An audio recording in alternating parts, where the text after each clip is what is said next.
Hey guys, tonight we journey back thousands of years to the banks of the Nile to a civilization known for pyramids, pharaohs, and gods that watched your every move. But behind the gold masks and grand temples lies a much harsher reality. Today we're asking what would happen if you lived just one day in ancient Egypt, because let me tell you, the sun isn't the only thing that will roast you alive. So before you get comfortable, take a moment to like the video and subscribe, but only if you genuinely enjoy what I do here. And let me know in the comments where you're tuning in from and what time it is for you. It's always fascinating to see who's joining us from around the world. Now dim the lights, maybe turn on a fan for that soft background hum, and let's ease into tonight's journey together. Welcome to ancient Egypt, land of pyramids, gods, and relentless ultraviolet violence before you even open your eyes. The sun is already blasting through your reed hut like it's auditioning for the role of unforgiving sky god. There are no curtains, no shades, and certainly no air conditioning. Just the raw, unforgiving heat of the desert baking everything, including you by breakfast. You're lying on a straw mat with a linen sheet that's more suggestion than protection. The Nile breeze you were promised in all those travel documentaries. Yeah, it's gone. Probably died sometime around 2800 BC. By the time you stumble outside, the temperature is already flirting with 90 degrees F, or around 32 C, and it's not even mid-morning. The sun doesn't just shine in ancient Egypt, it attacks your linen tunic, useless. It's like wearing tissue paper in a sauna. And don't even think about sunscreen. There's no aloe vera, no SPF 50, not even a floppy hat with a logo from a beach resort. Ancient Egyptians did have protective oils, but unless you're wealthy or work, in a temple you're not getting any of it. Your best option: smear yourself with mud or crocodile dung, which apparently might keep you from turning into a human torch. Emphasis on might. By midday, the stones under your feet are hot enough to cook lentils. Shade is a luxury, trees are rare. You might get a little relief hiding behind a mud brick wall, but even that wall is sweating by now. You, on the other hand, look like someone threw you into a clay oven and forgot to set a timer. And you better not complain. Ra, the sun god, is watching. And in ancient Egypt, the sun wasn't just weather, it was divine authority. The hotter the day, the more powerful Ra was feeling. So basically, if you're melting, it's a spiritual compliment. In short, surviving one day in ancient Egypt requires hydration, humility, and an ironclad tolerance for feeling like a roast chicken. And this is just the morning you're finally out of bed, or rather off your scratchy straw mat. And the good news is, the Nile is just a short walk away. The bad news: you can already smell it before you see it. Yes, the mighty Nile. The life-giver of ancient Egypt, revered as sacred. The reason civilization here even exists. But let's be honest, it also smells like a fish market had a bad breakup with a swamp. The banks are buzzing with flies, frogs, and things that probably shouldn't have legs, but do.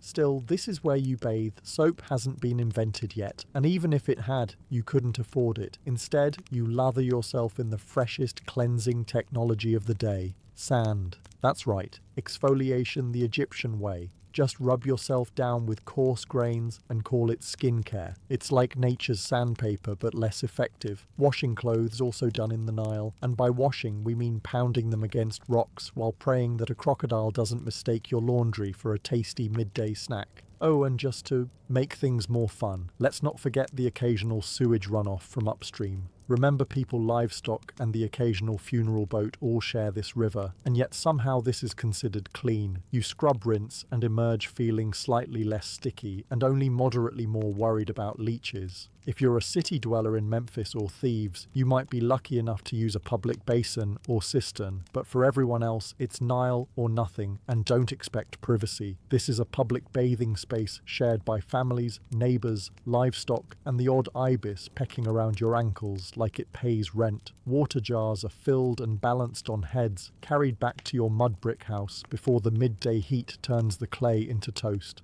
It's a daily ritual, spiritual, necessary, and slightly traumatic. So yes, the Nile is sacred. It feeds you, cleans you, and quenches your thirst. But let's not pretend it's a sparkling oasis. In reality, it's part miracle, part biohazard. And all you've got. By now, you've bathed in the crocodile-infested Nile. You've sandpapered yourself semi-clean, and your body feels like a baked fig. Time for breakfast. the most important and least glamorous meal of your ancient Egyptian day. Let's set expectations. There are no eggs, Benedict, no fruit bowls, and absolutely no iced lattes. Breakfast in ancient Egypt is less of a culinary event and more of a tactical refueling operation. You sit on a low stool if you have one, or just squat in the corner like everyone else.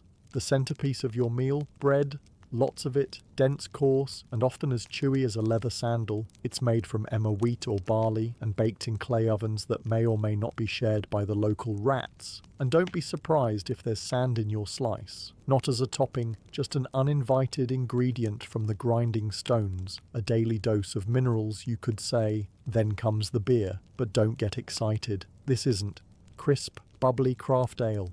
This is thick, cloudy, lukewarm liquid bread, more porridge than pint. It's packed with calories and vaguely fermented, a medieval smoothie with the faint taste of sour cereal and survival. Even children drink it, not to be edgy, but because it's safer than water. At least the brewing process boils out the parasites. Unlike the Nile, which we just discussed, is basically a petri dish. If you're lucky, and we mean very lucky, you might get an onion or a few dried dates to go with your carbon foam combo. Protein only if someone caught a fish and didn't immediately eat it raw. And as you chew your rock-like loaf and sip your grain sludge, flies buzz around you like it's a buffet because it is for them. You swat at them with one hand, hold your cup with the other, and try not to think too hard about the fact that this is likely the best meal you'll have today. Breakfast in ancient Egypt isn't about flavor, it's about function. It fuels your body just enough to survive.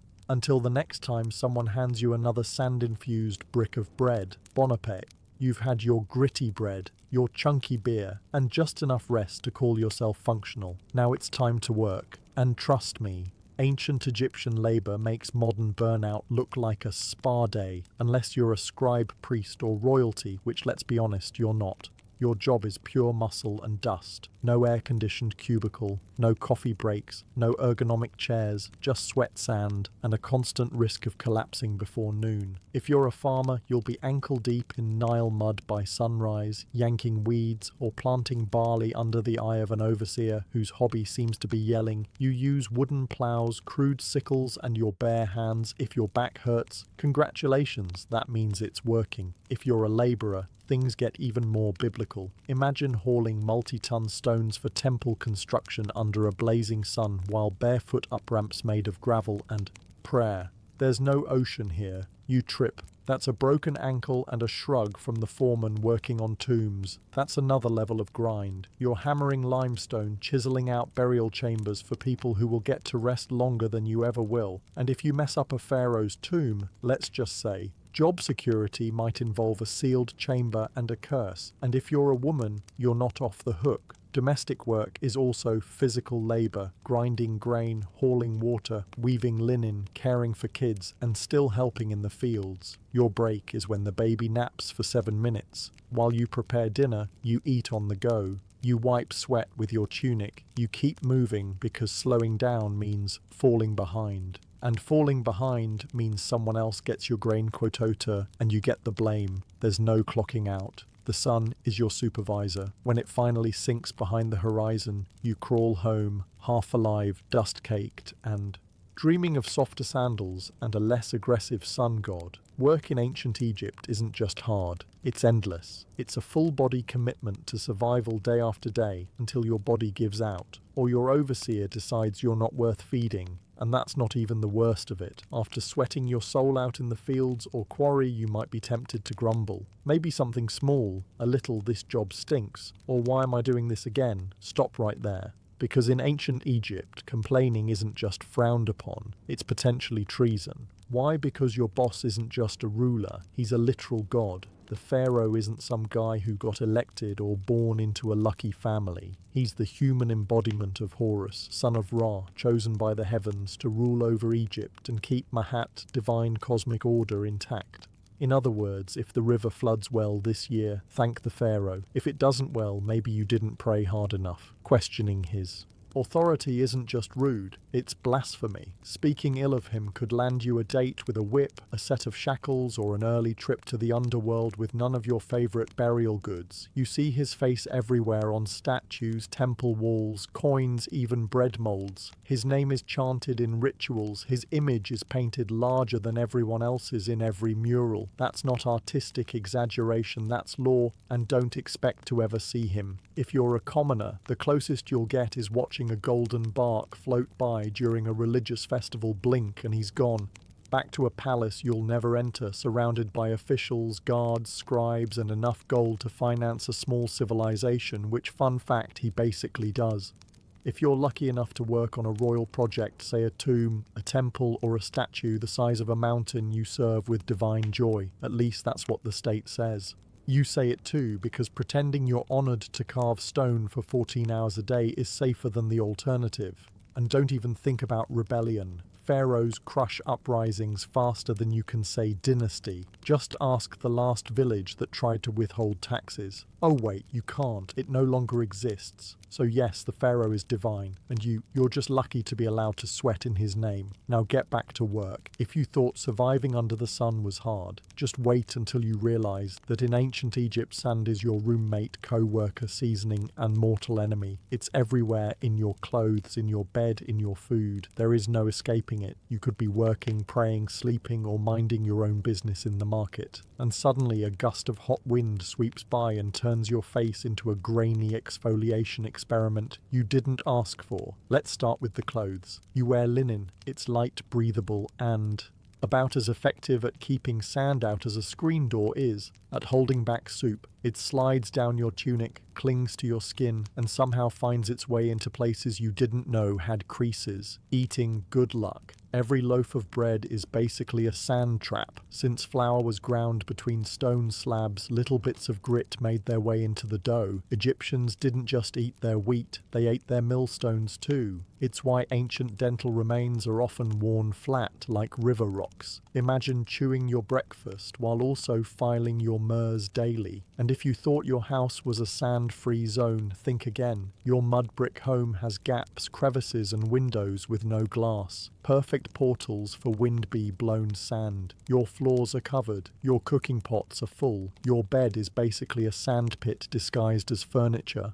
Shoes optional at best. Most Egyptians walked barefoot, meaning you're always one step away from turning your feet into battered leather sandals. If you do have footwear, it's usually a basic pair of sandals made from reeds. Fashionable, perhaps. Protective, not remotely. Then there are sandstorms. Egypt's version of a slap from the gods, sudden, swirling, blinding.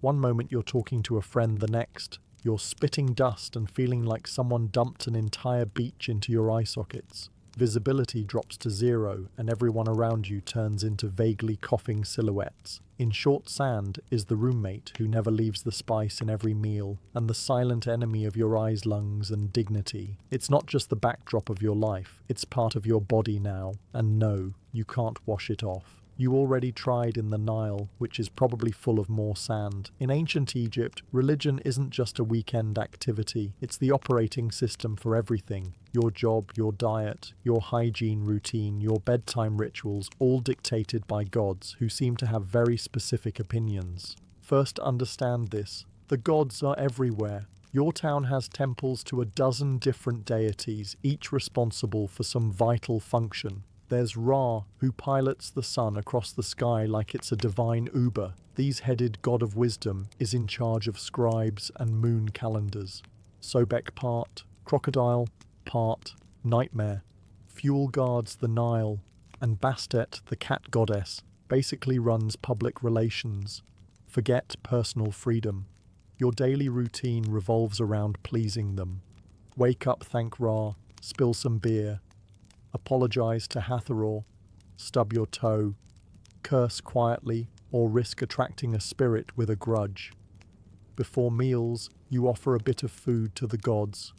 Before bed, you pray that Set, god of chaos, doesn't toss your house into existential disarray overnight. Even funerals are multi-day affairs where the deceased must pass tests, avoid demons, and prove they were morally decent or risk eternal erasure. Speaking of the afterlife, ancient Egyptians took it very seriously. You don't just die and move on. You must pass a judgment process involving your heart being weighed against a feather of truth. If your heart's heavier because of lies, cruelty, or maybe stealing someone's goat, you're eaten by Amet, a creature with the head of a crocodile, the body of a lion, and the legs of your worst nightmare. So yes, even in death, you're still on probation. But here's the twist. This complex belief system isn't depressing, it's comforting. Egyptians believed life was part of a cosmic balance. And if you followed the rituals and upheld Mahat, the principle of truth and order, you had a chance at a peaceful eternity, complete with food, family, and maybe a boat.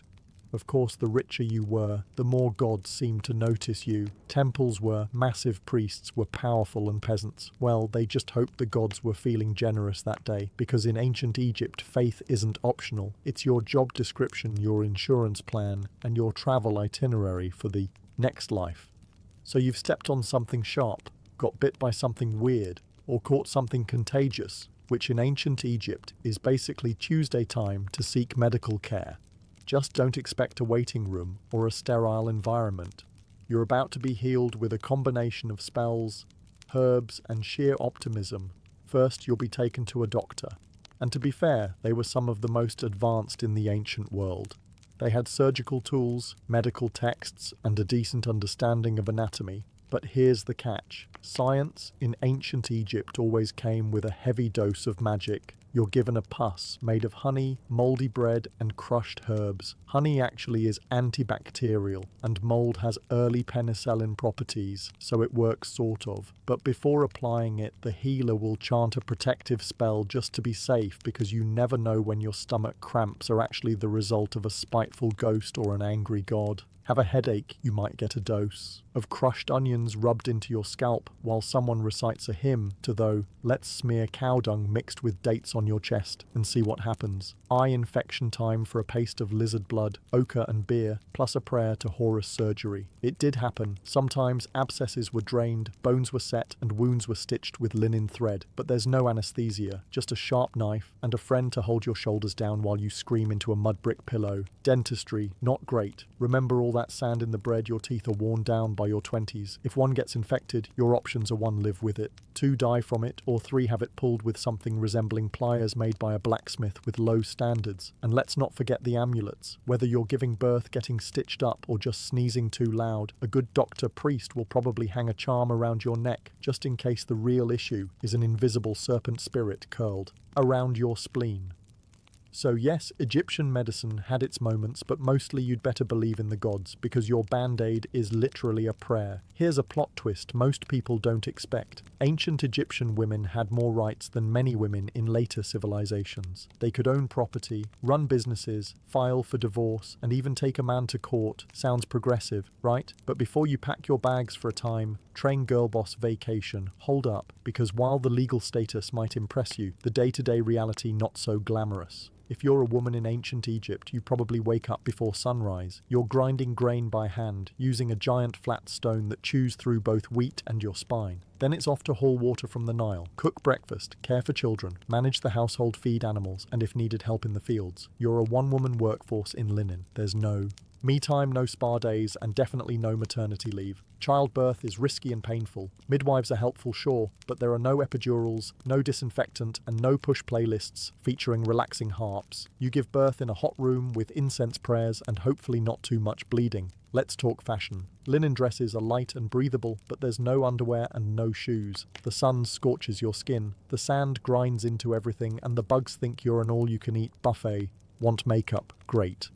Egyptian women did wear cosmetics, but it's lead-based and applied with sticks that look suspiciously like toothpicks. Now, if you're lucky enough to be born into a wealthy family, things are better. You might read, write, manage estate accounts, or become a priestess. If you're born royal, you could even become pharaoh like Hatshepsut or Cleopatra, who ruled with brilliance and terrifying eyeliner. But if you're poor, your status, maybe legal, but your reality is physical. You work, sweat, bend, carry birth, bury, and pray. You're not chained by law, but by survival. Still, Egyptian women had agency, and that mattered. They could speak in court, keep their inheritance, and didn't become property when they married. Compared to many ancient societies, that's huge. So yes, Egyptian women had rights, but comfort that's reserved for statues and goddesses, not the woman elbow deep in dough while swatting flies off a toddler. You made it through another grueling day in ancient Egypt. You ate your gritty bread, hauled your buckets, avoided divine wrath, and maybe even dodged a sandstorm. Time to relax, right wrong, because in ancient Egypt, your real test begins after you die. Death isn't the end. It's just the beginning of an incredibly bureaucratic, multi-phased journey through the underworld. And if you thought the labor overseer was strict, wait until you meet the gods of judgment. First, your soul takes a trip to the Hall of Mahat. Here, before a tribunal of 42 deities, you must proclaim your innocence in what's basically the oldest legal deposition in history. You say things like, "I did not steal, I did not lie, I did not covet my neighbor's donkey," all while hoping the gods buy it. Then comes the heart test. Literally, your heart, believed to be the seat of the soul, is placed on a scale opposite the feather of Mahat, the symbol of truth, justice, and balance. If your heart is heavier than the feather, well, that means you've lived a wicked life. Enter Amit, part lion, part crocodile, part hippo, all terrifying. She doesn't arrest you, she doesn't find you. She eats your soul, destroying it forever. No afterlife, no second chances, just eternal non-existence, which in a culture obsessed with eternity is the ultimate punishment. And it gets better. You can doom yourself not just by actions, but by words. One wrong confession, one forgotten line during your judgment, and boom, spiritual obliteration. It's like an open book test where failure means getting devoured by a mythological death hybrid. If you do pass, congratulations, you get to enter the field of reeds, a peaceful, idealized version of Egypt where your soul lives forever, with boats, with crops, with family, and presumably with fewer sand fleas. But the stakes enormous. That's why Egyptians obsessed over tomb preparation, funeral rites, and magical texts like the Book of the Dead, a spiritual cheat sheet full of prayers, spells, and helpful tips like don't insult the crocodile god. So, yes, the afterlife might be beautiful, but only if you live your life very carefully. One curse word, one unpaid temple tax, and your next stop is lunch for Amit. Sleep tight. If there's one small mercy in ancient Egypt, it's this linen, blessed breathable linen. Your entire wardrobe and everyone else's is made from this plant-based fabric. It's light, cool, and lets your skin breathe in the scorching heat. That's the good news. The bad news, that's pretty much where the comfort ends. Whether you're a farmer, builder, priest, or vendor, you're wearing the same outfit every day. For men, a short white kilt or loincloth. For women, a straight sleeveless linen dress, sometimes held up by straps, sometimes not. If you're upper class, you might have pleat or beads or fancy patterns. If you're not, it's plain white or slightly greyish, depending on how long it's been since laundry day. Oh, and laundry day. Your hand scrubbing your clothes in the Nile while hoping a hippo doesn't emerge mid-ar.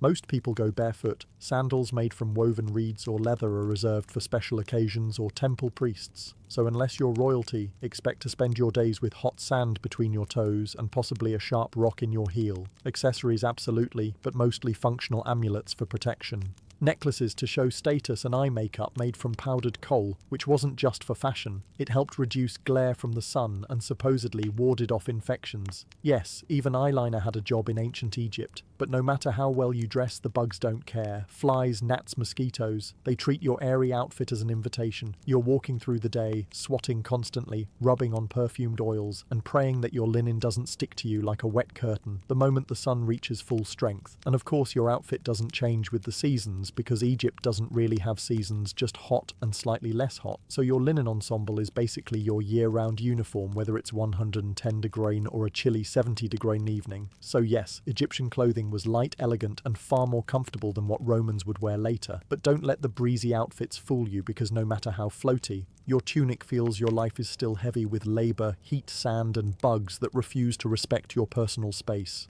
You've survived another blistering Egyptian day, hauling bricks, dodging sandstorms, and praying your linen doesn't disintegrate mid-task. But in ancient Egypt, survival is always temporary, because no matter how tough you are, you probably won't live past 35. Let's break it down. If you make it past childhood, which is already an achievement considering infant mortality rates were sky high, you're thrust straight into adulthood by age 13. Marriage work and child rearing all start early because honestly, you're running out of time. You might die from heat stroke or an infected cut or childbirth or crocodiles or scorpion stings or bad bread, and forget antibiotics. If you get a fever, the best treatment is honey herbs and hoping the gods don't have other plans for your soul. But here's the twist. Egyptians weren't scared of death. They planned for it. In fact, they planned for it better than most people plan for retirement today. If you're rich, you commission a tomb, the ancient version of a 5-star eternity suite. You start saving up grave goods, jewelry, food offerings, perfumes, statues, even tiny servant dolls called shabaptis to do your chores in the afterlife. Think of them as spiritual interns who work while you nap forever. Your body is embalmed, wrapped in linen, stuffed with matron natural salt, and tucked neatly into a painted sarcophagus.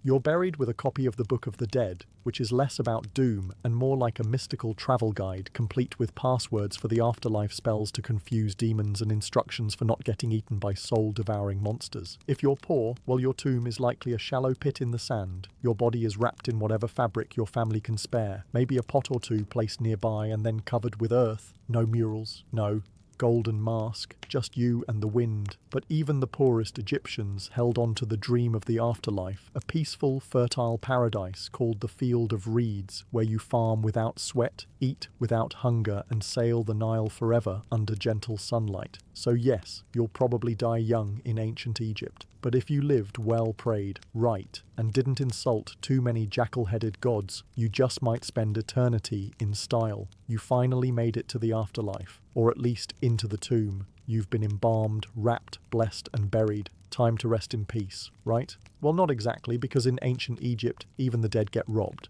Let's start with a simple truth. Tombs are full of expensive stuff. Gold, amulets, jewelry, perfumed oils, carved statues, chests full of linens, and for pharaohs, literal boatloads of treasure, all intended to be taken into the afterlife. But treasure in a tomb is basically an open invitation for someone with a chisel and bad intentions. Tomb robbery was so common that it became a full-time problem. Pharaohs tried to fight it by hiding their tombs deep in cliffs, locking them behind trapdoors, and scrawling terrifying curses on the walls. Things like, "May a crocodile devour your soul," or "May your limbs be twisted forever by a serpent made of fire."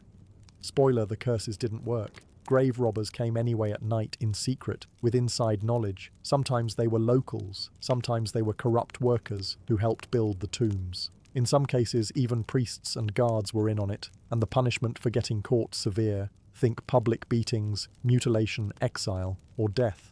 But considering how valuable tomb goods were, especially gold and rare incense, the risk often seemed worth it. After all, the dead don't fight back. But it's not just the wealthy who got robbed. Even commoners' graves were disturbed. Poorer Egyptians might have been buried with a small pot of beer or a loaf of bread for the afterlife that was still worth stealing. Food was scarce, tools were valuable, and linen was currency. The irony, tomb robbing wasn't just about greed. Sometimes it was about survival. Egypt went through famines, political collapse, and invasions. A hungry worker might break into a tomb, not for treasure, but for food. And when your children are starving, a few funeral offerings look less like sacred objects and more like dinner. So in ancient Egypt, you're not safe just because you're dead. Your tomb can be looted, your name erased, and your mummy unwrapped by some desperate soul with a pickaxe and poor moral judgment. Rest in peace, only if no one knows where you're buried. We've all seen them. Those majestic, mysterious carvings on the walls of temples and tombs, birds' eyes, snakes, lotus flowers, men walking sideways like they're on a fashion runway. Ancient Egyptian.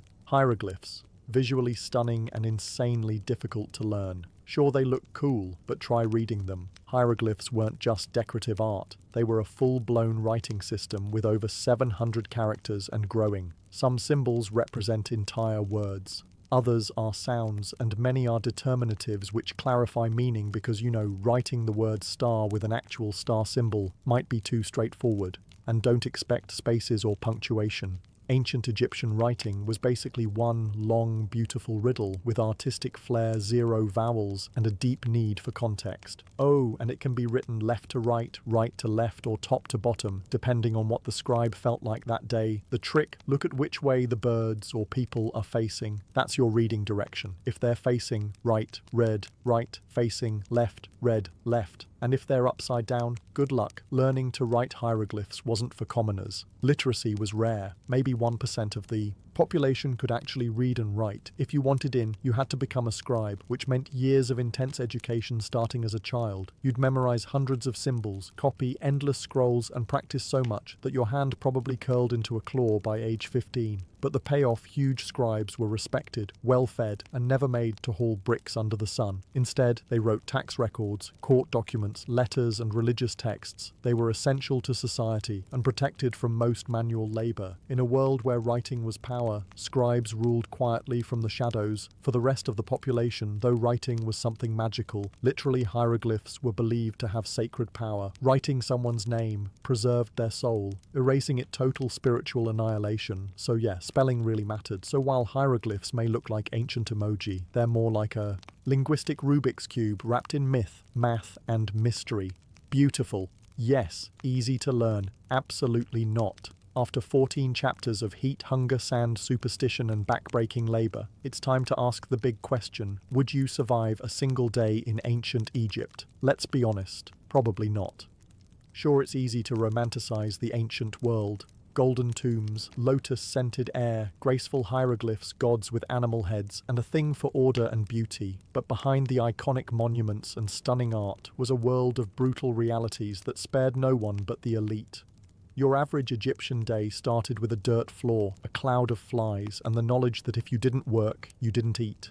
You walked barefoot on blazing sand, hauled water cooked over open fires, lived shoulder to shoulder with bugs, smoke, and livestock. You worried about disease, divine punishment, and whether a snake might slither into your sleeping mat. You had no toothpaste, no medicine, no retirement plan, and if you were lucky, maybe 2 changes of linen. You served a god-king who could take your land with a decree, a climate that cooked your skin by noon, and a religion that required you to pass a literal divine test after death, just to get into the good version of the afterlife. Let's also not forget the things you didn't have. No antibiotics, no sunscreen, no privacy, no plumbing, no painkillers, and no easy escape. Once you were born into your class, that was it. No promotions, no career changes, no finding yourself. You were either a scribe, a farmer, a laborer, a mother, a servant, or dead. And yet for all this, the ancient Egyptians weren't miserable. They believed deeply in their gods, their purpose, and the beauty of life. They loved music, dance, food, family, and festivals. They joked, they painted, they imagined eternity with enough clarity to build stone monuments that still stand today. But for a modern person without your air, conditioning, your filtered water, your Advil, your sneakers, and your smartphone, you'd fold before the second sandstorm hit. So no, you wouldn't last a day in ancient Egypt. But that's okay, because they lasted thousands of years. And maybe, just maybe, that's why we still talk about them. In the heart of ancient Teotihuacan, one pyramid refuses to be forgotten. Its surface is adorned not with peaceful symbols of faith or gentle gods, but with snarling, open-mouthed stone serpents, dozens of them. They jut out from the temple's facade as if frozen in mid-strike fangs, bared eyes wide. This is the temple of the feathered serpent, known to many as the temple of Quetzalcoatl. But unlike most temples that reach for the sky with reverence, this one feels different. It feels predatory. From the moment you approach it, there's an eerie sense that you're being watched. The stone serpent heads aren't mere decoration. They were warning symbols of divine wrath, and beneath their gaze, something horrific once unfolded. Excavations over the past few decades have revealed something that archaeologists didn't expect. Hidden beneath the temple's base were not just ceremonial offerings, but something far more disturbing: human remains, and not a handful, over 200 bodies, many of them decapitated, hands bound behind their backs, young men warriors perhaps buried in groups, ritual sacrifices arranged with mathematical precision. Some were buried with obsidian knives at their sides, others with necklaces made of human teeth or jewelry crafted from jawbones. They weren't simply thrown into the ground, they were deliberately placed in positions of symbolic significance. It's clear this was no mass grave. It was a message, a divine transaction carved into stone and sealed with blood. But what kind of belief system justifies such horror, who demanded so many lives be taken at once? The Temple of the Feathered Serpent wasn't just a religious building, it was a theatre of power, a place where rulers fused cosmology warfare and fear to maintain control over a city of more than 100,000 souls. And this ritual bloodletting may have been the cost of keeping the cosmos in balance.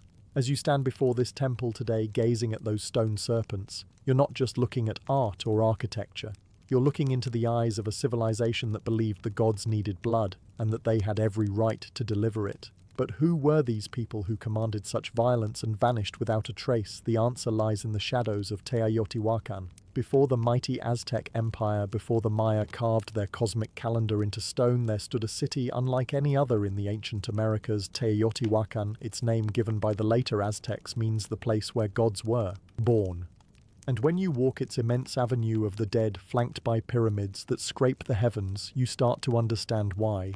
At its height, around 100 to 250 CE, Teotihuacan was a sprawling metropolis of over 100,000 people, making it one of the largest cities in the world at the time, rivaling ancient Rome, Alexandria and Chang'an in size and influence. It was a city meticulously planned, wide boulevards, gritted streets, apartment compounds, housing extended families, multi-story structures made from volcanic stone, and at the center of it, all three massive pyramids: the Pyramid of the Moon, the Pyramid of the Sun, and the Temple of the Feathered Serpent. But here's what makes Teotihuacan different. No one knows who built it. Seriously, to this day, we don't know the name of the people who constructed this place. We don't even know what they called themselves. There are no written records, no kings' names carved into stone. Teotihuacan seems to have been a society ruled not by a single monarch, but perhaps by a council, a theocracy, or something altogether foreign to our understanding of ancient power. And despite this anonymity, their influence was colossal. Evidence of Teotihuacan's power has been found hundreds of miles away from the Maya cities of Tekal and Copan, to the distant Zapoch capital of Monte Alban, obsidian blades, ceramic styles, murals, and even political meddling. In one case, Teotihuacan emissaries may have helped overthrow a local Maya king to install a ruler more favorable to their interests. But how did they maintain such a vast network? How did a city with no known writing system command such authority across Mesoamerica? The answer may lie in how they combined cosmic ideology with statecraft. Their temples were more than places of worship, they were tools of control, aligning perfectly with astronomical events, serving as theatres of ritual sacrifice and reminding every citizen and every visitor that Teotihuacan was no ordinary city. It was the axis of the world, a sacred engine that kept time, fate, and blood flowing in sync, and at the heart of it all stood the Temple of the Feathered Serpent. To understand the temple, you must first understand the deity. It was dedicated to the Feathered Serpent, known later by the Aztecs as Quetzalcoatl and to the Maya as Kulkin. This figure is one of the most enigmatic gods in all of Mesoamerican mythology. But in Teotihuacan, centuries before the Aztecs rose to power, the Feathered Serpent was already a central, possibly supreme divine force. But here's the paradox. What kind of god is both a serpent and a bird? Think about that. Serpents slither through the underworld. They shed their skin, symbolizing rebirth, duality, and death. Birds soar high in the sky, closer to the sun, representing freedom, divinity, and life-giving wind. To combine these two earthbound and sky-dwelling death, and life, chaos, and order was to create something entirely cosmic, something terrifyingly powerful. The Feathered Serpent wasn't just a god, he was a bridge between worlds. On the facade of the temple, carved in deep relief, we see dozens of his images: goggle eyes, bared teeth, plumed headdresses. Some historians believe these represent the god himself. Others suggest they're warriors or priestly figures adorned in divine regalia to signal their authority. Either way, they are everywhere. The temple is covered in these snakebird hybrids, as if the structure itself breathes with divine presence. But the Feathered Serpent wasn't just a god of the heavens, he was intimately tied to sacrifice. Blood was the fuel that kept the cosmos in motion. And Quetzalcoatl, though later remembered as a gentle, civilizing deity, had a much darker role in Teotihuacan. He demanded offerings, and not just of maize or incense, but of life itself. In some myths, he descended into the underworld to retrieve the bones of the dead and create humankind. But to bring life from death, there had to be a trade. The gods sacrificed themselves for humanity, and humans in return were expected to do the same. The Temple of the Feathered Serpent wasn't just a monument to faith, It was a cosmic engine designed to link the sky, the earth, and the underworld through ritual. Every stone, every serpent head, every buried victim fed into that system. Teotihuacan didn't just worship the feathered serpent. They embodied his logic, paradox, power, and blood, and the most disturbing truths were hidden beneath the surface. For centuries, the temple of the feathered serpent stood silently, a weathered, imposing structure, half swallowed by time. Locals whispered legends, scholars made guesses. But no one could have imagined what was buried beneath its layered stones until archaeologists broke through in the late 1980s and early 2000s. What they found wasn't just unexpected, it was unsettling. Hidden beneath the temple's foundations were a series of long sealed chambers and pits, each filled with carefully arranged human remains. These weren't the messy results of war or disease. These were deliberate sacrifices, systematic, ritualistic, cold. The victims, numbering over 200, were young men, many between 15 and 25. Some wore necklaces made of human jawbones. Others had their hands tied behind their backs. A few were decapitated. Obsidian knives, sharp and black as night, were scattered nearby. The unmistakable tools of ritual slaughter, and this is where it gets darker. The arrangement of the bodies followed geometric and symbolic patterns. They weren't buried randomly. They were placed in quadrants, cardinal directions, possibly to mirror the cosmos. Even the number of bodies mattered. It wasn't just about death. It was about meaningful death. Offerings surrounded the victims. Jaguar bones, serpents, exotic shells from the distant Gulf Coast, figurines, and obsidian blades that had never been used in battle. This wasn't punishment. It was a gift. These young men, most likely warriors, had been selected not to die in disgrace, but to die as part of something transcendent. To the Teotihuacanos, the very act of building a temple may have required human sacrifice. It was as if every stone had to be consecrated with blood, every layer raised only after an offering had been made. The deeper you dig, the more sacrifice you find. In one chamber, archaeologists discovered elaborate tunnels filled with mercury and mica materials associated with the underworld. The floor glimmered like water. Was this a symbolic passage to the land of the dead, a mirror of the night sky? The more they excavated, the more it felt like the temple was not built on top of death but constructed to encase it. The blood didn't stain the stone by accident. The stone was meant to hold the blood, and all of it was for the gods. Look closer at the temple of the feathered serpent, and you'll notice something strange, something unnerving. It doesn't just sit on the landscape, it aligns with the universe. Teotihuacan wasn't built randomly. The entire city was laid out along precise cosmic axes. Its central avenue of the dead runs at a 15-degree angle off true north.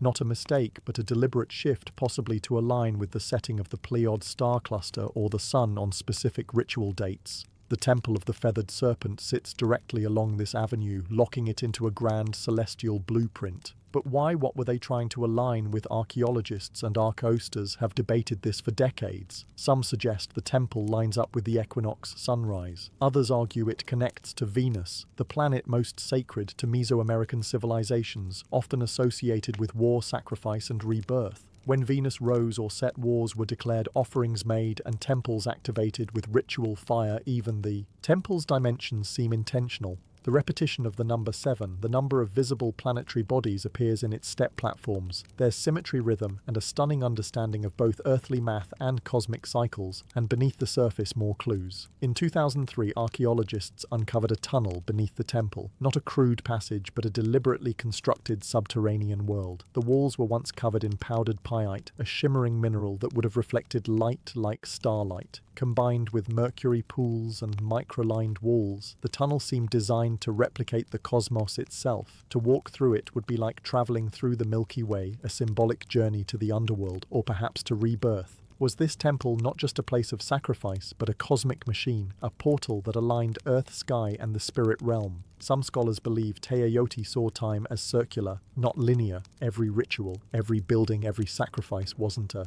one-time event. It was part of an eternal cycle, death leading to renewal, sacrifice fueling rebirth. The temple's alignments may have helped predict celestial movements, coordinate harvests, and more importantly, time when to offer blood.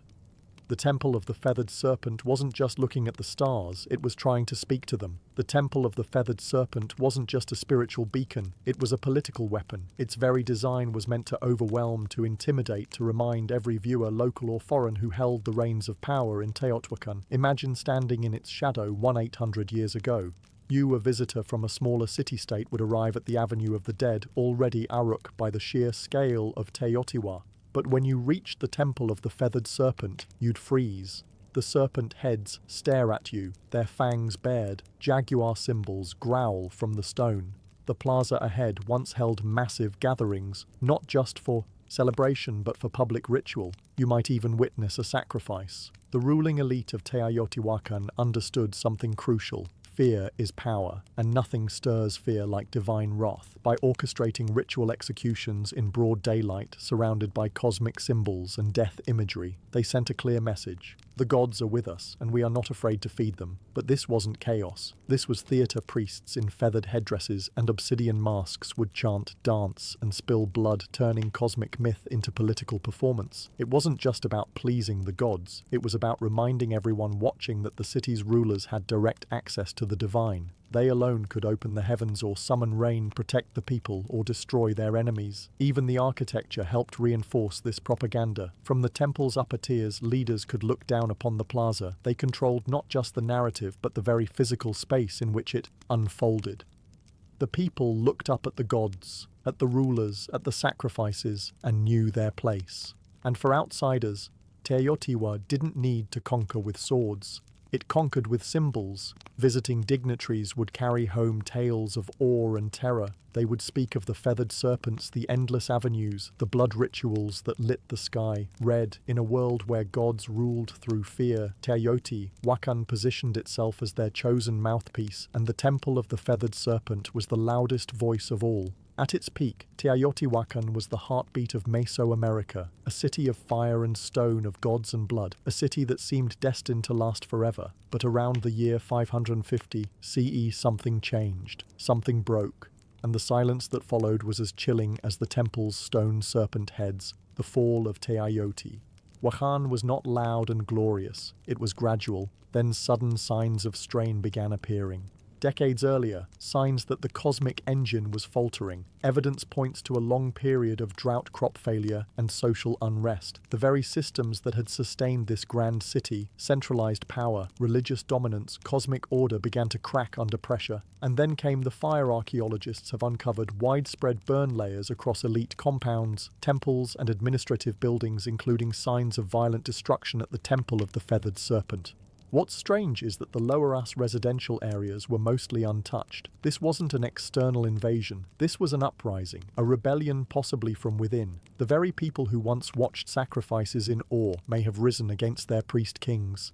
The Temple of the Feathered Serpent, once a symbol of divine authority, was ransacked. Sculptures were defaced, fires were set, ritual spaces were desecrated, and then silent Teotihuacan wasn't completely abandoned overnight, but it lost its soul. Trade networks collapsed, artistic production ceased, the great rituals stopped, the ruling elite disappeared, the temple no longer spoke, and yet the mystery only deepened, because while the city faded, its memory endured. Centuries later, the Aztecs arrived in the Valley of Mexico and stumbled upon its ruins. They were Aruk. They believed gods had built this place. They named it Teotihuacan, the place where gods were born. They built their own myths around its pyramids, revering it as sacred ground, even as they had no idea who its original builders were. To them, the Temple of the Feathered Serpent was not a ruin, it was a relic of divine truth. But the irony remains, the most powerful city of its time, built on cosmic order and blood, vanished without a written word, without a final record, leaving behind only stone and questions. The gods, it seemed, had gone. Quiet. For over 1,000 years, the Temple of the Feathered Serpent lay buried beneath layers of dust, volcanic ash, and silence. Locals avoided it. Farmers tilled around it, and the world forgot it, until the modern age of archaeology arrived and cracked open the secrets buried within its heart. In the early 20th century, Mexican archaeologists began excavating Teotihuacan. What they found was astonishing, a perfectly engineered city far older than the Aztecs. But it wasn't until the 1980s and 2000s that the temple itself began to yield its most intimate and most chilling revelations. One of the most dramatic discoveries came in 2011 when researchers uncovered a sealed tunnel beneath the temple of the feathered serpent. It had been deliberately closed off nearly 800 years earlier, as if to prevent anyone from entering ever again. After years of excavation, scientists unearthed a cosmic corridor, a symbolic underworld lined with pyite to mimic a starlit sky, pools of liquid mercury, and thousands of ritual objects, jade statues, rubber balls, obsidian blades, and even carved wooden masks. It felt less like a tomb and more like a message. Why would the ancient builders go to such lengths? What were they trying to preserve or hide? Some experts believe the tunnel was used in initiation rituals. Others suggest it symbolized the creation of the world, a mythological womb where gods were born, where kings were made, where divine order was negotiated between humans and the cosmos.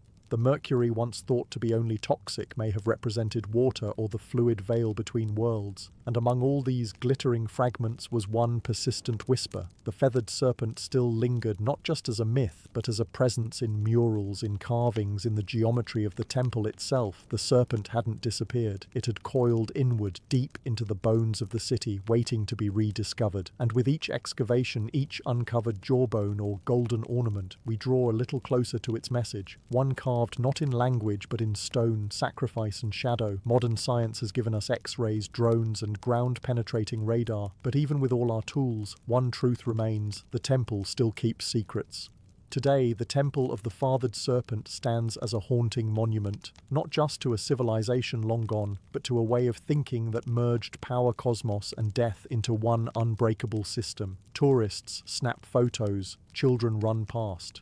The stone serpent heads, but the ground beneath their feet is soaked in 1,000 untold stories and over 200 known human sacrifices, and still the temple endures. Its legacy is not just architectural, it's psychological, spiritual, cultural. The feathered serpent, this paradoxical god of sky and earth, continued to evolve. He would be adopted by the Toltecs, then reborn by the Aztecs as Quetzalcoatl, where his myth took on a gentler tone, the bringer of knowledge, the god who wept for humanity, the one who vowed to return. This reimagining of the serpent god shows how myths don't die, they transform. Even in modern Mexico, echoes of the feathered serpent persist in art, in murals, in literature, and in national identity. The temple's image has appeared on coins, stamps, and even government buildings. It has become a symbol of mystery, of pre-Columbian brilliance, and of the untamed spiritual world that once pulsed through Mesoamerica.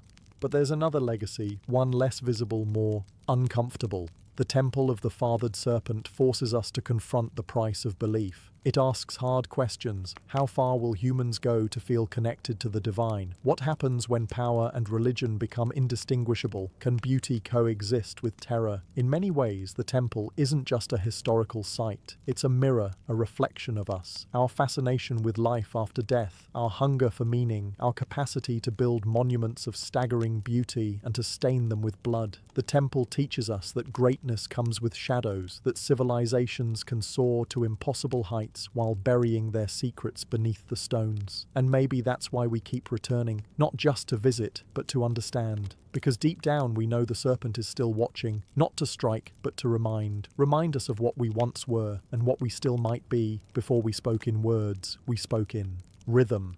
Tens of thousands of years ago, long before the invention of writing, even before the birth of language itself, early humans began to create something that could only be described as sound with intention. Not speech, not melody, but rhythm. A hand slapping hollow bark, a stick tapping a stone, a foot stomping earth in time. Somewhere in that ancient repetition, something magical emerged, the first drum beat. It wasn't called music, it wasn't called anything, but it felt like something like communication, like movement, like emotion taking form. Anthropologists have uncovered evidence of primitive percussion instruments dating back over 30,000 years. These were likely made from natural materials, tree trunks, hollowed out gourds, stretched animal hides, nothing fancy, nothing preserved, but these rudimentary drums were not toys or idle distractions. They served real purposes: to warn, to summon, to connect. Imagine a tribe scattered across a dense forest. One beat from a distant drum, and others knew danger is coming, or a celebration has begun, or the gods are listening. The earliest drums weren't just tools, they were extensions of the human body. A heartbeat externalized a pulse that could be felt across a valley. Drumming wasn't something you watched or listened to, it was something you participated in together, around fires under stars in caves where echoes made the air itself vibrate. These ancient rhythms became a language of emotion, joy, grief, warning, hope, all expressed not in syllables or symbols, but in patterned sound. Before the first flutes were carved, before string instruments were dreamed of, the drum was already alive, anchoring us in time, giving shape to ritual and uniting individuals into tribes. In that way, the drum became humanity's first instrument and perhaps its first form of collective identity. No matter where on earth people lived, they created something to strike, something to beat, something to mark the moment. Because even when we had no words, we had rhythm, and that rhythm was everything. In the cradle of early human civilization, drums were not just instruments, they were sacred voices. Every tribe, every culture, every corner of the earth developed its own rhythm, but the purpose was nearly universal: to commune with the unseen. In Africa, where some of the world's earliest drums emerged, rhythm was deeply intertwined with life, death, and ancestry. The gambe, carved from a single tree and wrapped in goatskin, was believed to contain 3 spirits. That of the tree, it was carved from the animal whose skin gave it voice, and the craftsman who brought it to life. Played in circles, the gem didn't just accompany rituals, it was the ritual. Then there were the talking drums, capable of mimicking human speech through pitch and tone. In West Africa, these drums carried messages across miles, relaying news warnings, births, and deaths from one village to the next. Long before the telephone, humans were already drumming their messages through the landscape. Across the oceans, Native American tribes treated the drum as a living entity. It was the heartbeat of Mother Earth, played in ceremonies to honor ancestors, summon healing, or guide the souls of the dead. The large powwow drum, played by a circle of drummers, was both a musical and spiritual engine, a communal pulse that aligned humans with nature and spirit. In Australia, the Aboriginal people used clapsticks and percussive stomps in the sacred dream time, a mythic era of creation. In the Arctic Inuit, shamans struck frame drums to enter trance states, seeking visions or communicating with spirits during long, dark winters. These weren't performances, these were acts of survival, healing, storytelling, and connection. To drum was to remember, to drum was to belong, and always it was communal. Drums brought people together into sacred circles, synchronizing hearts and intentions. No sheet music, no stage, just bodies, moving hands, striking souls, stirring, all unified by rhythm. It didn't matter where on earth you stood. If you heard a drum in the distance, you knew something sacred was happening, something that words alone could never express. From sacred circles to bloody battlefields, the drum has always spoken, sometimes with comfort and sometimes with command. As human societies evolved into kingdoms and empires, drums transformed into tools of domination, instruments of order and weapons of fear. The earliest armies didn't have radios or megaphones, they had drums. In ancient China, massive drums called bao were struck to coordinate troops across vast terrains. With a single resonant boom, commanders could signal a charge retreat or flanking maneuver. These drums weren't just loud, they were strategic. Each rhythm meant something specific, and trained soldiers knew how to listen even through the chaos of battle. In Mesopotamia, temple drums were used to announce rulers and summon the public. But in times of conflict, they echoed through city walls, terrifying enemies with a deep, relentless thunder. It wasn't just percussion, it was psychological warfare. When the Romans marched, they brought with them the tympanum, a frame drum used in processions and by cults like that of Cybele. Though not a battlefield instrument in the way horns and standards were, it carried symbolic power, a sound of empire discipline and order, but no army wielded drums quite like the Ottomans. Their metab bands, the world's first known military orchestras, unleashed an overwhelming storm of drums, cymbals and horns before battles, the relentless pounding of curse, giant kettle drums, and Daval double-headed bass drums struck terror into the hearts of enemy forces. Some European accounts describe soldiers freezing in panic before even seeing the Ottomans. Paralyzed by sound, drums also enforced power off the battlefield. In royal courts across Asia, Africa, and Europe, drum ensembles announced arrivals, marked coronations, and underscored political rituals. To beat a drum was to declare power is present. Even enslaved people in the Americas used drums as tools of resistance. On plantations, rhythmic communication kept culture alive and helped orchestrate secret rebellions. The drum, even under oppression, refused to be silenced. So whether it signaled divine right military discipline or raw fear, the drum has always carried a message. This is who rules. This is who marches, and this is the rhythm of power. As civilizations branched out across continents, so too did their rhythms evolving in form, purpose, and philosophy. In the East, drums became tools of precision, spirituality, and ceremony. In the West, they leaned into military power and eventually orchestral grandeur. Two worlds, two paths, one. Heartbeat. In India, the drum became a sacred instrument of divine language. The tabla with its crisp tones and fluid grace was used in classical music and devotional performances, but it was more than accompaniment. It was conversation. Each stroke had a name, a meaning, a syllabic identity. Indian drumming wasn't just percussive, it was spoken poetry, trained over decades. The tabla player was not just a musician, he was a linguist of rhythm. In Japan, the Tao drum emerged as a ceremonial giant. Played in Shinto rituals theatre and war, Tao required not just technical skill but physical discipline. The drummers moved with martial precision, their stances grounded like warriors. In festivals, the booming Tao echoed through mountain valleys, believed to drive away evil spirits and call the gods down to earth. Meanwhile, in Indonesia, the kendang drum led the hypnotic flows of gamelan orchestras, guiding dancers and musicians in sacred temple ceremonies. These rhythms were layered, interlocked, and celestial, a sonic reflection of cosmic harmony. Across the world in Europe, drums had a different story. They were largely utilitarian during the medieval period, signalling soldiers, marking time, enforcing discipline. It wasn't until the Renaissance and Baroque eras that drums began to enter formal music. Even then, they were kept in the background, tony thundering beneath royal fanfare or echoing in grand cathedrals. In this divergence, you see two philosophies. The East saw rhythm as art and spirit, something tied to breath, chant, and meditation. The West saw it as structure and force, a tool to rally, march, and measure. But both understood the drum's core power, to shape time, to dictate pace, to elevate ritual, to connect humans in ways that transcend language.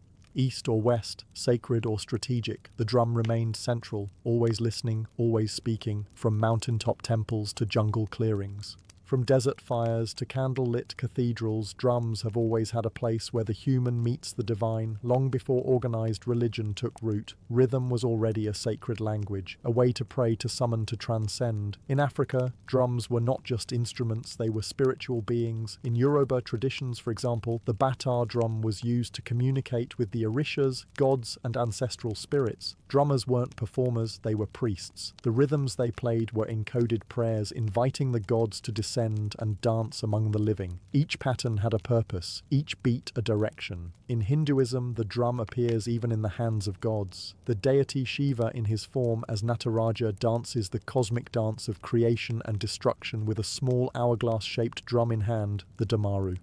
Its beat represents the pulse of the universe itself. From silence to sound, from void to form, the drum is a divine heartbeat. In Buddhism, the ritual frame drum is used in monastic chants and meditation ceremonies. Its slow, soft strikes guide breath and awareness, acting like a metronome for the soul. It's not loud, it's not aggressive. It simply reminds the practitioner to return again and again to the present moment. Across the Americas, indigenous tribes use drums in vision quests, sweat lodges, and healing ceremonies. The beat is constant, steady, mimicking the rhythm of the womb, helping participants enter trance states or connect with ancestral spirits. In these spaces, the drum doesn't just accompany prayer, it is the prayer. Even within Christianity, where rhythm was often subdued, the drum still found a sacred role. In gospel traditions, particularly in African American churches, drums became a means of praise and power, a heartbeat behind voices lifted in devotion, a reminder of struggle, hope, and divine rhythm in every life. No matter the faith, the ritual, or the god invoked, the drum has been there. not as decoration, but as a vessel for energy, intention, and the mysteries we cannot speak, because when words fail in worship, rhythm remains, and the divine always listens. For thousands of years, drums were solitary instruments, one body, one sound, one purpose. But in the heart of the industrial age, something revolutionary happened. In factories, streets, and music halls, percussion was reimagined, and by the early 20th century, multiple drums were no longer scattered across a stage. They were united, forming something entirely new. The drum kit. It was born out of necessity. In the late 1800s, military and theatre bands required several percussionists to play bass, drum snare cymbals, and woodlocks, each handled by a different person. But space was tight, and budgets were tighter, so drummers began to combine instruments into a single playable setup. By 1909, the first bass drum pedal was patented. A drummer could now strike a massive drum with one foot, freeing their hands to do more. The idea caught fire.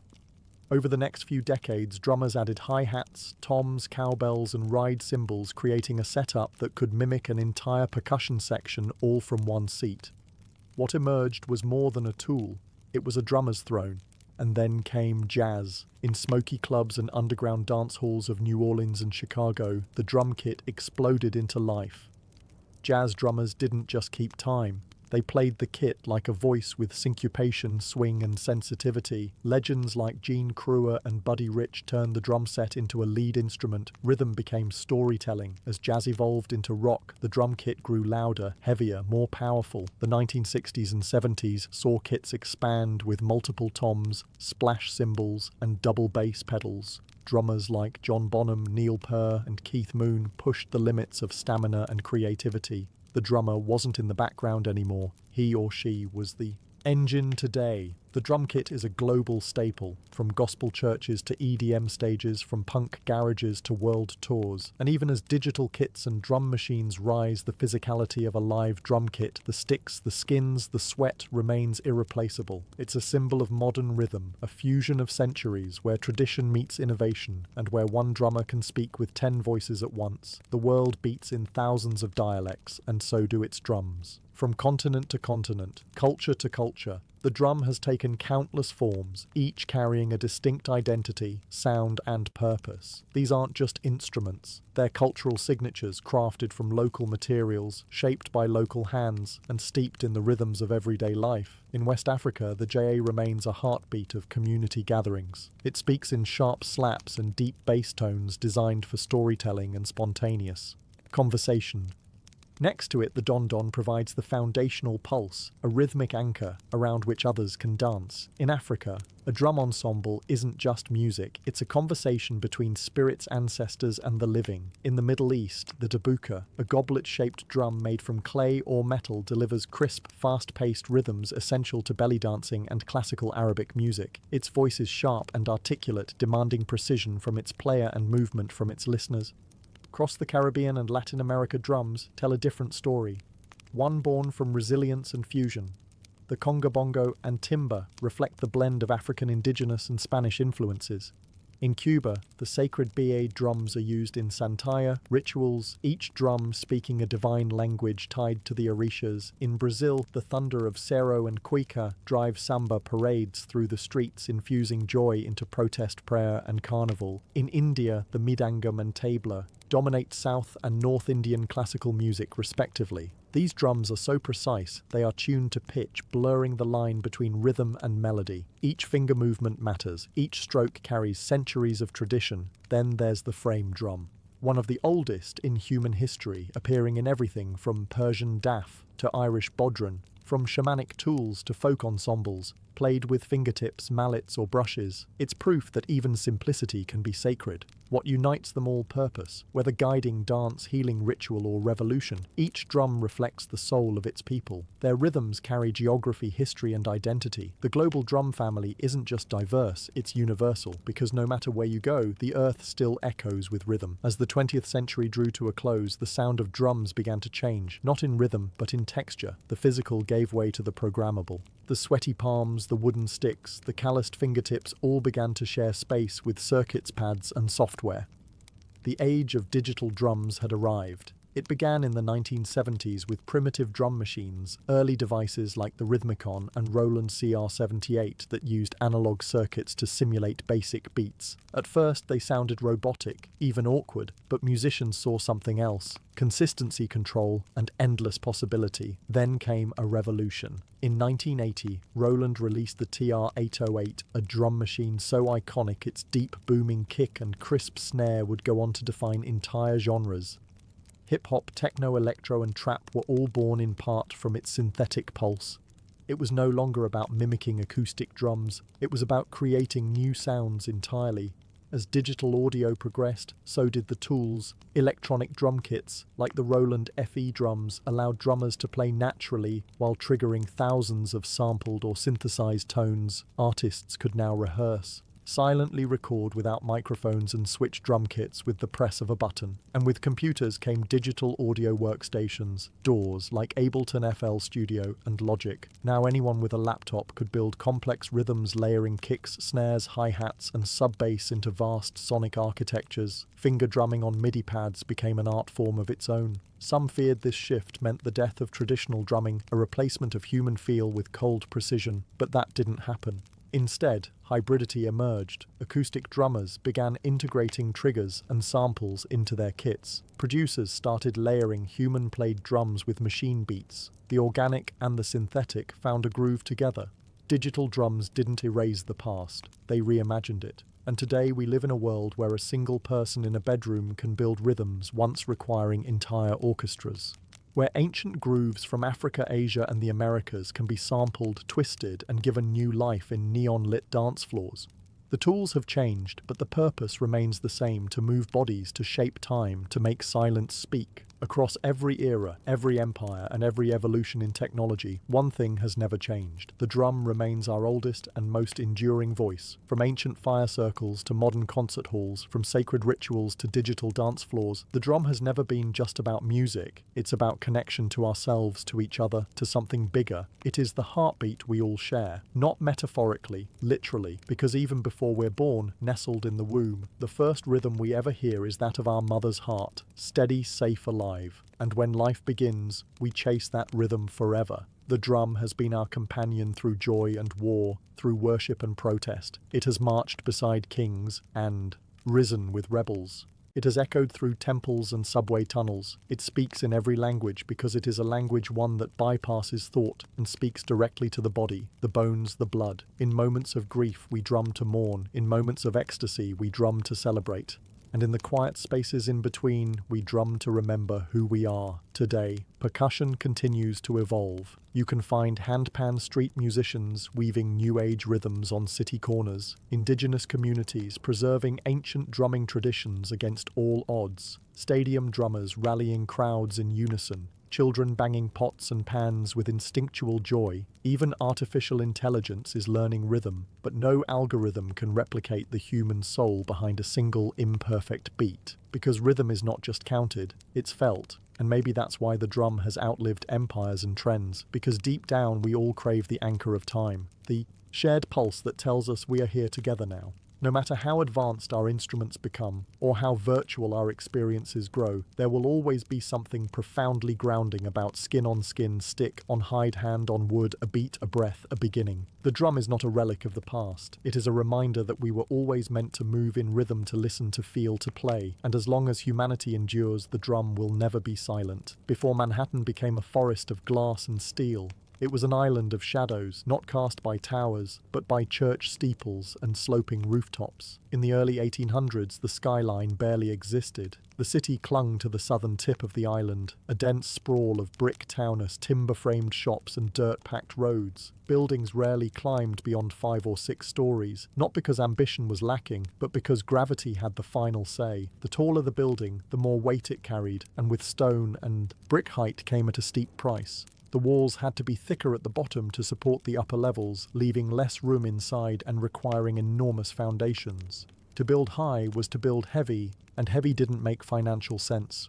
So the city grew horizontally, spreading northward along a grid that had been planned in 1811, one of the boldest urban blueprints of its time. But underneath that grid, beneath the layers of cobblestone and soil, Manhattan held a secret weapon, bedrock deep, dense and unwavering. The granite spine that ran beneath the island would one day support some of the tallest structures in human history. But for now, it lay quiet, untouched. Waiting, life in early Manhattan was noisy but grounded. Commerce bustled in the harbour ships lined the piers, and horses clattered through narrow streets. The economy grew, immigration surged, and the island swelled with energy, but still the city hugged the ground, the sky remained untouched. The only real vertical statements were churches, Trinity Church being the most prominent. Its spire, completed in 1846, rose over 280 ft, and for a time it was the tallest structure in New York, but even that was more symbol than skyline. What no one knew then was that the skyline's future wouldn't be shaped by stone or wood, but by iron, steel, and vision, and it wouldn't be limited by the ground. It would rise far above it. Manhattan wasn't yet a city of towers, but the stage was being set. The island was ready, the dream was forming, and soon the skyline would begin to stretch. For centuries, gravity was the greatest architect in Manhattan. It kept buildings, short cities, flat, and human ambition tethered to the earth. But in the mid-9th century, two breakthroughs would break the skyline wide open. One lifted people, the other lifted buildings. The first came in 1852 when an inventor named Elisha Otis unveiled his revolutionary safety elevator. In a dramatic demonstration at the New York Crystal Palace, Otis stood on a platform suspended high above a crowd. He ordered the rope to be cut. The crowd gasped, but the platform didn't fall. A hidden mechanism locked the lift in place. With that single breathtaking moment, Otis changed the rules of height. Until then, the top floors of buildings were the cheapest. No one wanted to climb stairs, but once elevators became safe and practical, those upper floors became premium space offering light air and status. The vertical city suddenly made economic sense, but being able to move people upward wasn't enough. Buildings still relied on load-bearing walls, which grew thicker and more cumbersome the higher they went. That's where innovation number 2 arrived, the steel skeleton. In the 1880s and 1890s, engineers began using steel frames to support the weight of buildings, allowing exterior walls to become thin curtains rather than heavy, structural anchors. This method, known as steel frame construction, gave architects a new freedom build as high as the frame could handle. Suddenly, height was no longer a risk. It was a strategy. The technology had arrived, the materials were here, and Manhattan, with its solid bedrock and booming economy, was the perfect canvas. The island's tight geography encouraged vertical thinking, and its status as a financial capital meant that everyone from banks to newspapers wanted their name visible in the clouds. The elevator made the sky accessible. The steel skeleton made the sky buildable. Together, they didn't just change architecture, they redefined what a city could be. Now the race would begin, not outward, upward. By the late 19th century, New York City was no longer content to sprawl. It wanted to soar. The ground was full. The streets were packed, and the only place left to build was up with steel frame construction, and the elevator now established Manhattan became a proving ground, and the skyline a battlefield for ambition. The first shots were fired in the 1890s.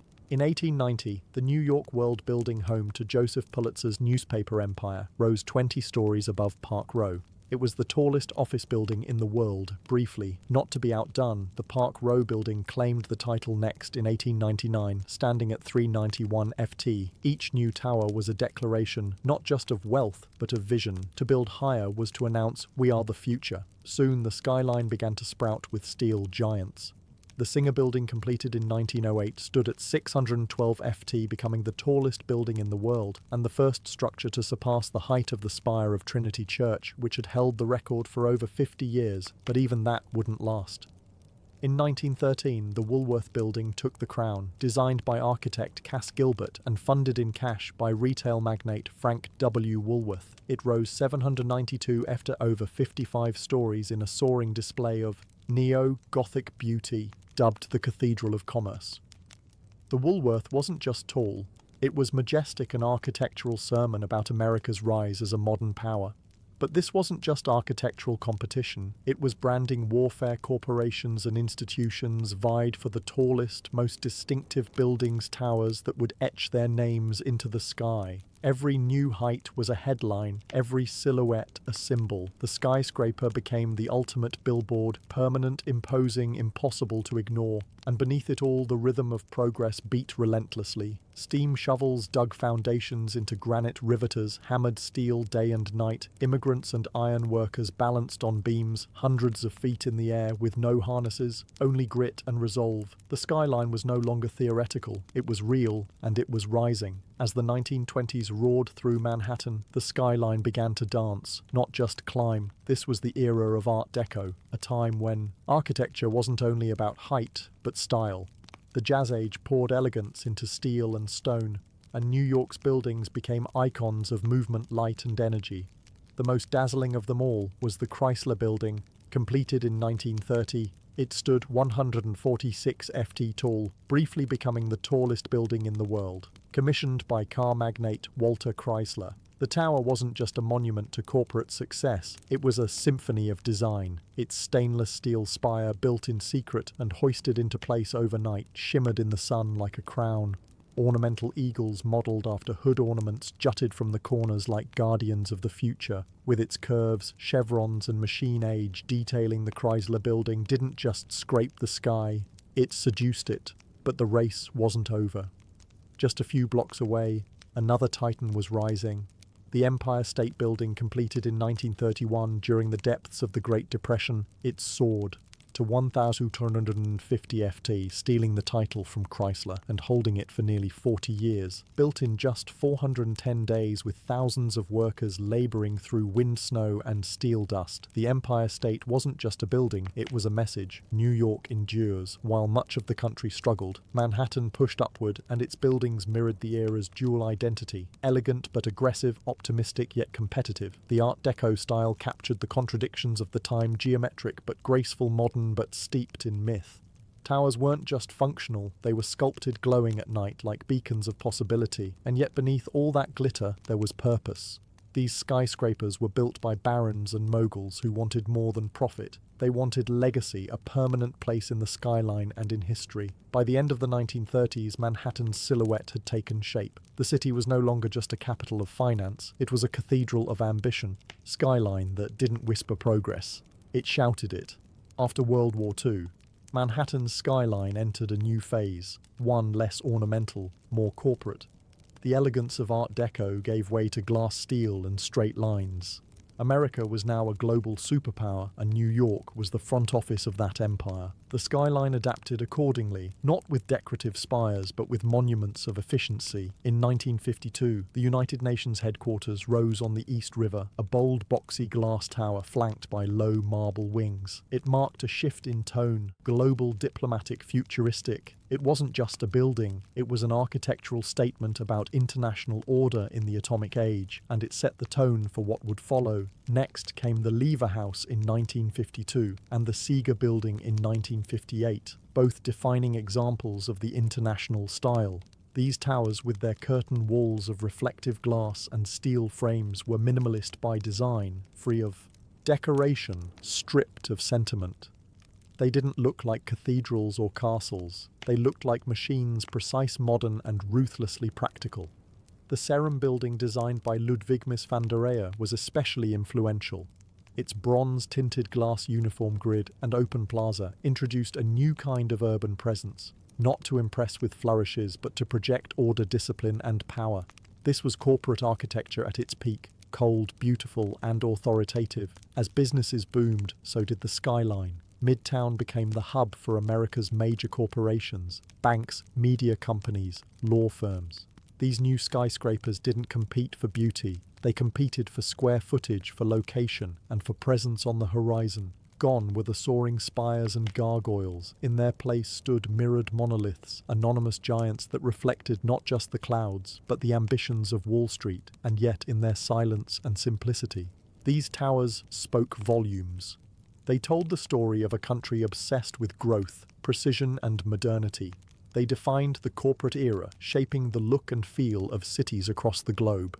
But even amid all this glass and steel, one thing remained true. The skyline was still a symbol, only now it whispered power rather than shouted beauty. By the late 1960s, New York was already a vertical masterpiece, but it still had room to dream bigger. That dream took shape at the southern tip of Manhattan, where a pair of identical towers would soon alter the skyline forever. They were bold, controversial, and unlike anything the world had ever seen. They were the twin towers of the World Trade Center. Conceived as a hub for global commerce, the World Trade Center project was overseen by the Port Authority of New York, and New Jersey architect Minoru Yamasaki designed the buildings with a radical, minimalist approach. Vertical lines, aluminum cladding, no setbacks. Each tower would rise over 1,060 ft, dwarfing every building before them. The ambition wasn't just architectural, it was ideological, a statement of global connectivity, a new temple for capitalism. Construction began in 1966. To make room, an entire neighborhood radio row was raised. The foundations required a revolutionary technique known as the slurry wall, allowing engineers to build deep into the soft riverbed while holding back the Hudson. It was one of the most challenging engineering feats of its time.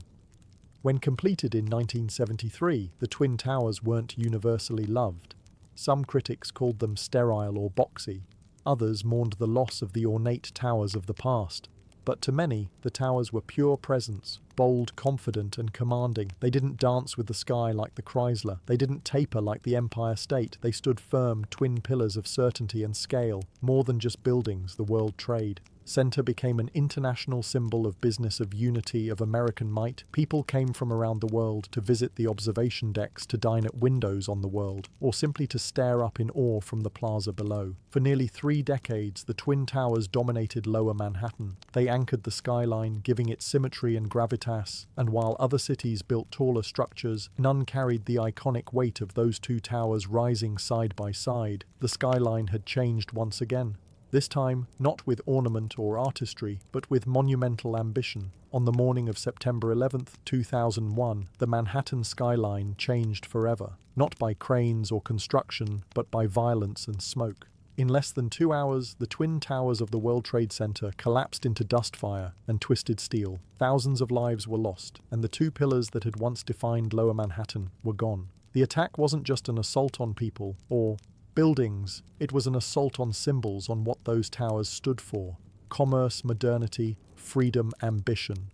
For decades, the Twin Towers had defined the southern end of the island. Their clean, monolithic forms had become visual shorthand for New York itself. Now that skyline was fractured. In the days and weeks that followed, Lower Manhattan became a wound, open, smoldering raw. Where once there had been height and light, there was only absence. And that absence echoed. Photographs of the skyline looked hollow. The familiar silhouette was broken, and the space that had once pulsed with global energy became known as Ground Zero. For the first time in a century, Manhattan wasn't building up. It was mourning. The city grieved, but it also endured. Steelworkers, firefighters, police officers and volunteers poured into the site, not to construct, but to recover. Rubble was cleared. Lives were honored. Silence replaced the clang of iron. In a city, always rushing forward. This was a forced pause, a long breath held in collective pain. But even in sorrow, New York did what it had always done. It looked up. Discussions about rebuilding were complicated, emotional, political.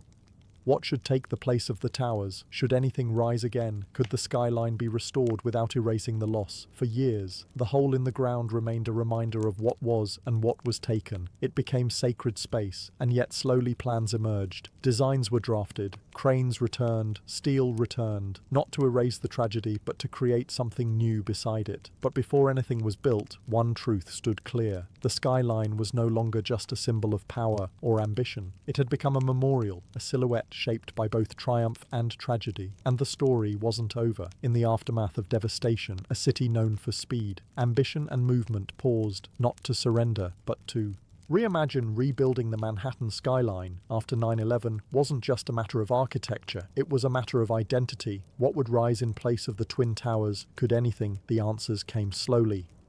In 2003, a design by architect Daniel Libuskin was selected for the new World Trade Center site. It wasn't just about height, it was about healing, memory and renewal. The plan would blend commercial space with public memorials, parks, transportation and light. It wasn't a return to what had been, it was a statement of what could be. At the heart of it all stood a new tower, One World Trade Center, originally called the Freedom Tower. Rising from the northwest corner of Ground Zero, it would become the tallest building in the Western Hemisphere at 1,576 ft, a number chosen to echo the year of America's independence. But this wasn't just about patriotism, it was about defiance, about reaching up again, despite loss. Construction began in 2006 and in 2014. One World Trade Center opened its doors, clad in shimmering glass and standing like a crystal obelisk. It didn't try to imitate the past. It offered something new, reflection both literal and symbolic. The building changes with the sky, glowing, darkening, disappearing, depending on the light. It is presence without arrogance. Beside it, the 9/11 Memorial opened in 2011. Two deep voids, where the original towers once stood, each with a continuous waterfall and the names of the fallen etched into bronze.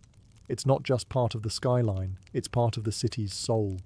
The new skyline took years to take shape. Other towers rose 3, WTC 4, WTC, and 7, WTC. Each one sleek, modern, and purposeful. Together they represent not just a city rebuilt, but a city transformed. New York didn't just replace what was lost, it evolved. It honored the past while building for the future, and in doing so, it reminded the world of something deeply American and deeply human. You can knock a city down, but you can't keep it from rising. Today, the Manhattan skyline is more than a collection of buildings. It is a living symbol of ambition, of resilience, of the American dream itself. No other silhouette in the world carries so much weight. It's etched into pop culture history and memory. You can draw it with 5 lines and people will recognize it instantly. It tells a story of bold engineers and fearless iron workers, of architects who imagined spires that pierced clouds, and of immigrants who crossed oceans to help build them. It speaks of risk, reward, and reinvention, the constant churn of New York itself. It has never been finished, and it never will be. The skyline is alive, always changing. In recent years, it stretched even higher, but not in lower Manhattan. This time, the vertical race moved uptown, along Billionaire's Row, super slender residential towers like 432, Park Avenue Central Park Tower, and 111 West.